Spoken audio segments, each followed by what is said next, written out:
just in case you're wondering,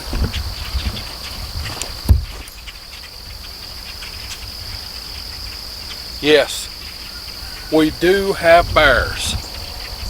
Okay, he strolled through, looks like about a week ago. So he's out checking the corn, see if it's ready. That's what he's doing. All right, let's get at this.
Looks like a deer come loping through maybe last night.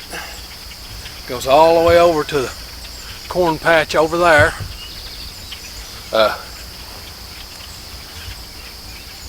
So we had a deer, but deer don't generally bother my stuff.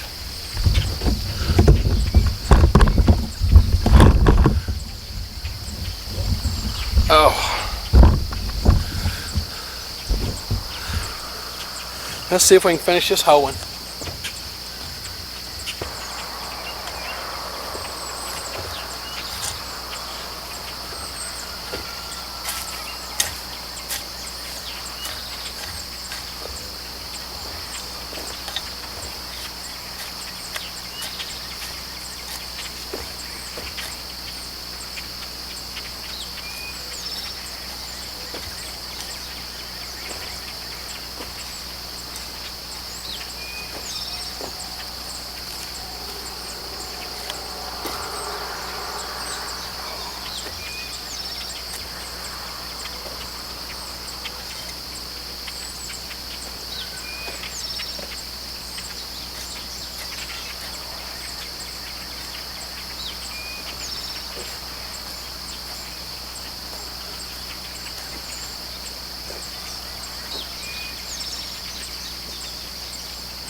Okay, that's the video this morning. That's what I did this morning.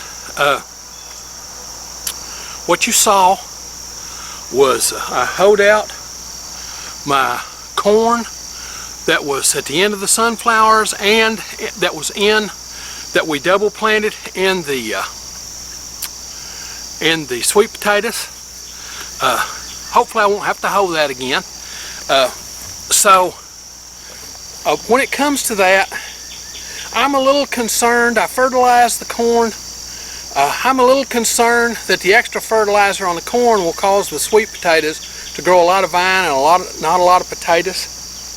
But at the same time, I know that corn is a heavy feeder. So possibly the corn will eat all that up and it'll have no impact on the sweet potatoes. I won't know until harvest time. Okay? I won't know till October. So it's an experiment. What happens if it causes my sweet potatoes to put on more vines than sweet potatoes? I have a bunch of sweet potatoes still down in the basement. Lots and lots and lots, okay? So I can rebed my sweet potatoes next year. You can rebed sweet potatoes that are 4 years old, okay? To get new sets for the year. So that's not a problem right now. So I had plenty of sweet potatoes last year, and what I've got in the basement is last year's. There's a bunch of them. Well, I bedded a 5-gallon bucket worth, and I've got 2 or 3 5-gallon buckets worth still in the basement. Now, do they eat good when they're a year old? No, they don't eat nearly as good. You can eat them. There will be hard places in them, and I assume that the hard place is where a thing is going to form, where a runner's going to form to come out and make a new sweet potato. I don't know if that's what the hard places are, but I'm betting that's what they are. But anyhow, there are hard places in them, so we really don't eat 2-year-old sweet potatoes. But if it came down to it, yeah, we'd eat the hell out of them. Just saying. Now, as far as that bucket you saw, these big old heirloom tomatoes, okay? This is an ox heart. They generally grow a little bigger. This is the first ones off the plant, and we had a drought, so I'm pretty okay with those. These are pink ox hearts. I only got 2 Cherokee purples. I haven't got any Kellogg's breakfast yet, which is the yellow tomato. So, but that's okay. That's the way it works when you bed your own. Now, I would have had tomatoes probably 2 weeks sooner, but for the month of June, we had less than 1/4 inch of rain for the whole month. Okay? I bedded those in May, and about a week after I bedded them in April, and then I planted them in May, toward the end of May. Okay, because it was so dry, I waited till it looked like it was going to rain for me to bring them out to the garden, and a lot of them died anyway because we got just a little bit of rain, and then I had to replant them and water for a while. I don't normally water. I let Mother Nature do the watering, and I fertilized them after we got our first good rain in July. I waited. So, and are there some weeds? Well, sure, there's some weeds. Okay? Once the plant's established and it's big, I don't hoe anymore. I will go through and break the weeds off about waist high so that the plant can get sunlight. But what's going to happen is it puts on these tomatoes down toward the bottom of the plant. Okay? The first tomatoes. And that's what I was harvesting today, the ones at the bottom of the plant. Then, as the season goes, those will come up and over. I need to get in here and tie up the ones that have come out. But that'll just have to be something for another day. I'll take these into Crystal, and she will work them up. Whether or not she dries them or whatever's up to her. I only got about 10 or 12 Romas, but you pick Romas when they're ripe. And we'll get 10 or 12 now, and then I'll let the rest of these go until I can pick buckets full. Okay? Buckets full. Now, this bucket, I don't know if I said why a minute ago. This bucket is made so that these big old heirloom tomatoes don't bruise. Okay? I don't want them all bruised up to take in the house. So the bucket's made so that you put one layer of tomatoes and then another thing in there, and then another layer of tomatoes, and then another thing, and another layer of tomatoes. That's what it's made for. It's my own design. You can go back, we did a video on that. So yeah, that's what I was doing this morning. I just wanted to let y'all have a little idea. And somebody put on there, why do you do these long videos of hoeing and that kind of stuff? Well, I do the long videos because people who haven't done this lifestyle, they've got it in their head that it doesn't require that much work. You just put the stuff in the ground and that's it. They're wrong. There's work all through the life cycle of those plants. Agriculture does not occur in nature. Let me say that again. Agriculture does not occur in nature. What occurs in nature would take you 7 square miles to feed yourself. Okay? You'd have to have 7 square miles of nature to feed yourself. Native Americans were farming here when Daniel Boone got here. They make like they were hunter-gatherers, but they were farmers. Large cities, villages that were total farm and agriculture. They did occasional hunting. The buffalo were migratory, so when the buffalo came in, they hunted buffalo. All right?